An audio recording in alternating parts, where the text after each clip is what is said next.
মুহাম্মদ সাল্লাল্লাহু আলাইহি ওয়াসাল্লাম। জানো উনি কে? মুহাম্মদ সাল্লাল্লাহু আলাইহি ওয়াসাল্লামকে তোমার সাথে একটু পরিচয় করিয়ে দিই না, আমার মতো করে না, রবের মতো করে। কার মতো করে? তুমি বলবে জিন্দা, কেউ বলবে মুর্দা, কেউ বলবে উপস্থিত, কেউ বলবে অনুপস্থিত, কেউ বলবে নূর, কেউ বলবে মাটি, কেউ চেয়ার খালি রাখবে, কেউ পরিপূর্ণ রাখবে। না, তোমার মতো আর আমার মতো করে না। মুস্তাফা সাল্লাল্লাহু আলাইহি ওয়াসাল্লামকে রবের মতো করে তোমাকে একটু বুঝাই। দেখো তো পুরো পৃথিবীতে আর মানুষ 10 লক্ষ মানুষ মিলে র্যালি করবে, 10,000 কোটি টাকার স্টেজ করে ঈদে মিলাদুন নবী পালন করবে। দেখো তো রব যেভাবে সম্মান করে তাকে পার করতে পারবে কিনা। দেখো রব কিভাবে সম্মান করেছে রাসূলকে সাল্লাল্লাহু।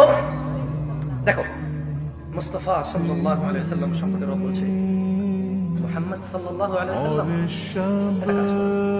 আচ্ছা, এই কথাগুলো আমি বলি এভাবে কোরআনে বলা, ঠিক আছে? এটা কথা বলার ডায়লগ, ওকে?